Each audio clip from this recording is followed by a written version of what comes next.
मध्य प्रदेश के गृह एवं जेल मंत्री डॉक्टर नरोत्तम मिश्रा ने प्रदेश में कोरोना की स्थिति की जानकारी दी है। सीएम शिवराज द्वारा खिलौने एकत्रित करने पर उन्होंने कहा कि समाज को जागरूक करने के लिए सीएम हाथ ठेला लेकर निकल रहे हैं। इस दौरान उन्होंने कांग्रेस, कमलनाथ और दिग्विजय सिंह पर भी जमकर निशाना साधा है।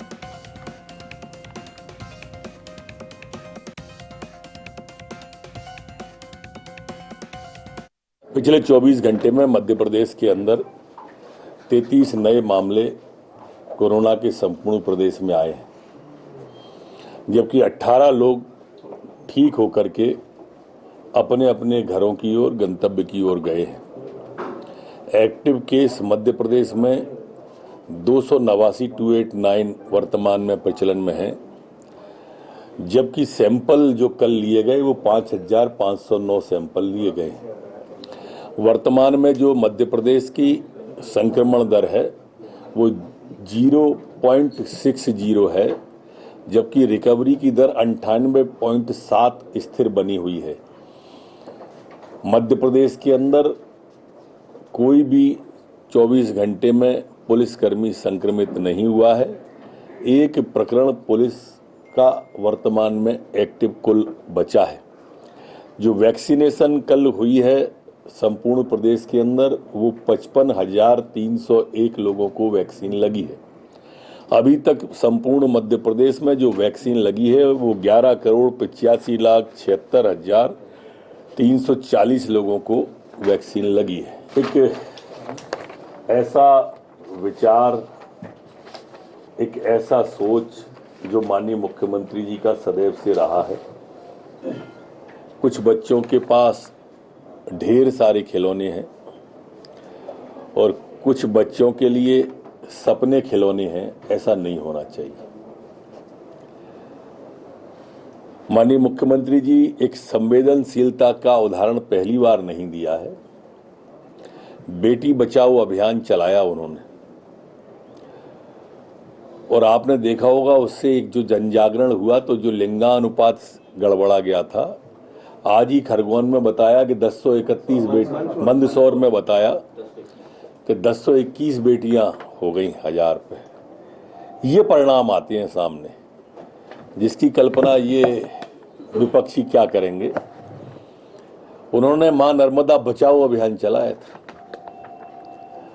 मध्य प्रदेश के अंदर स्वयं वृक्ष रोज एक लगाते हैं और लगातार एक ही भी दिन की नागा हुई, हिंदुस्तान में जहां रहते हैं वहां वृक्ष लगाते हैं।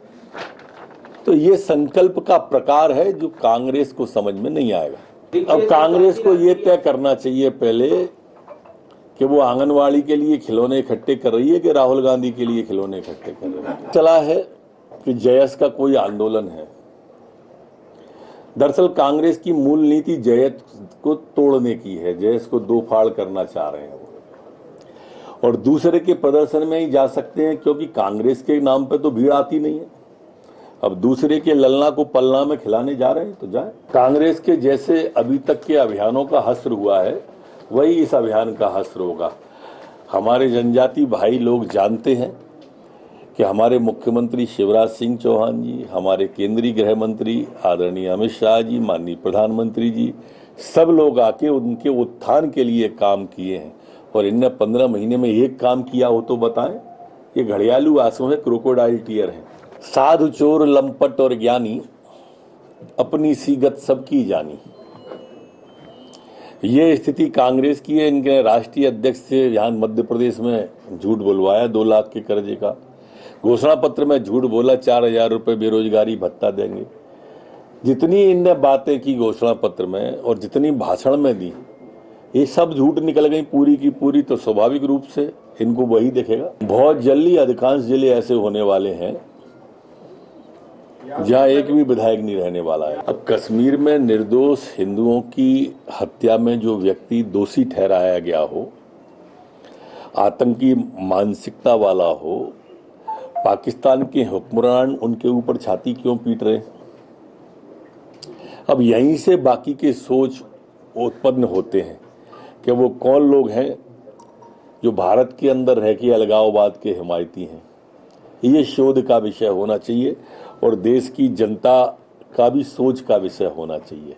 पर ध्यान रहे उन अलगाववादियों को उन पाकिस्तानियों को कि ये हिंदुस्तान है, यहाँ प्रधानमंत्री मोदी जी और अमित शाह का शासन है, अब ये सब नहीं चलने वाला। वो दिन हवा हुए जब पसीना गुलाब था, अब इत्र भी मलोगे तो खुशबू नहीं आएगी। जेल में बिरयानी देने अब नहीं जाएगा कोई कांग्रेस। राहुल गांधी जी टिप्पणी करेंगे भी नहीं ऐसी चीजों पर। वो तो जहां जाते हैं चुनाव के लिए जाते हैं, जनता को सिर्फ वोटर मानते हैं, इसलिए खामोश है। देश के अपमान की बात होती तो विदेश में जाके टिप्पणी कर देते। दरअसल मुसलमानों के भस्मासुर हैं ये ओबीसी।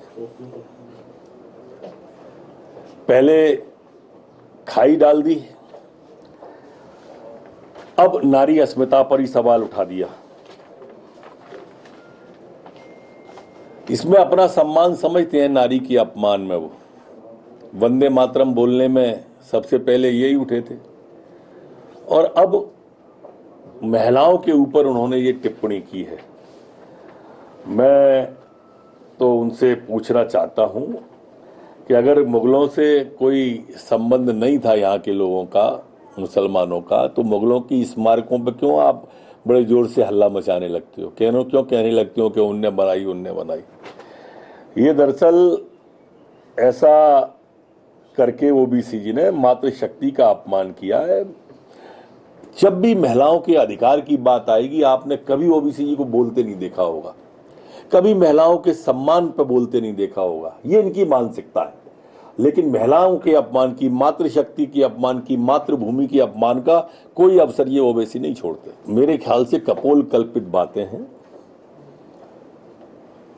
कहीं इस तरह की बात नहीं है समाचारों के अलावा। और जल और कुल को मिलने में कोई देर नहीं लगती है।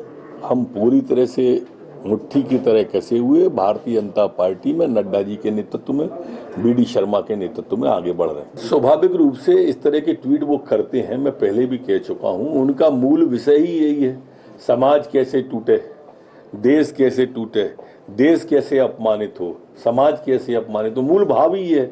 इसलिए तो आज तोड़ने के लिए जा रहे हैं।